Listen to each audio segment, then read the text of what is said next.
ഒരു ടൈമിൽ ഫുൾ മഞ്ഞപ്പൊടി ട്രെൻഡായിരുന്നു അല്ലേ?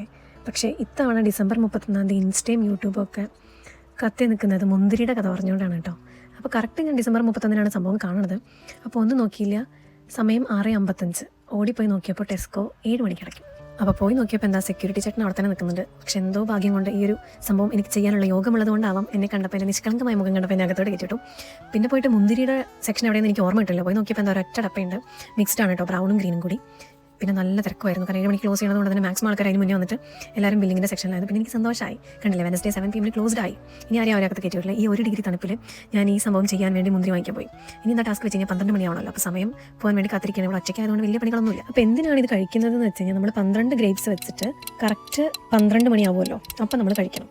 ഈ ഓരോ മുന്തിരികളും ഓരോ മാസത്തെയാണ് സൂചിപ്പിക്കുന്നത്. അപ്പോൾ അടുത്ത വർഷത്തിന് ഒരു ഗുഡ് ലക്ക് നേർന്നുകൊണ്ടിട്ടുള്ള ഒരു ട്രഡീഷനാണ്. അതുകൂടാതെ തന്നെ മുന്തിരി കച്ചവടം നടത്താൻ വേണ്ടി അവിടുത്തെ ഫാമേഴ്സ്, സ്പെയിനിലാണ് കേട്ടോ ഈ ഒരു സംഭവം സ്റ്റാർട്ടായത്. അപ്പോൾ സ്പെയിനിലുള്ള ഫാമേഴ്സ് അങ്ങനെ ഒരു പരിപാടി ചെയ്തൊന്നും പറയുന്നുണ്ട്. ഏകദേശം 200 വർഷം മുന്നേ തുടങ്ങിയ ഒരു ട്രഡീഷനാണ്. അതുപോലെ തന്നെ ഇതൊരു ടേബിളിൻ്റെ അടിയിൽ ഇരുന്നുകൊണ്ടാണ് ചെയ്യേണ്ടത്. ഇവിടെ തൽക്കാലം എനിക്ക് ടേബിൾ ഇല്ലാത്തതുകൊണ്ട് ഞാനൊരു കട്ടിലിൻ്റെ മുകളിൽ ഇരുന്നിട്ടാണ് ചെയ്യുന്നത്. ലണ്ടൻ ബ്രിഡ്ജിൽ പോയിട്ട് ഫയർ വർക്ക്സ് കാണുന്ന ആഗ്രഹം ഉണ്ടായിരുന്നെങ്കിലും എനിക്ക് വേണ്ടി സ്പെഷ്യൽ ഫയർ വർക്ക്സ് ഗാലറി പോലെ തന്നെ തൊട്ട് മുന്നിൽ തന്നെ നല്ല ഫയർ വർക്ക്സ് നടന്നു കേട്ടോ. അപ്പോൾ ഞാൻ അതും ആസ്വദിച്ചിട്ട് പുതുവർഷം ആരംഭിച്ചു. അപ്പോൾ എല്ലാവരും സമൃദ്ധി നിറഞ്ഞൊരു പുതുവർഷ ആശംസകൾ നേരണം. Happy new year.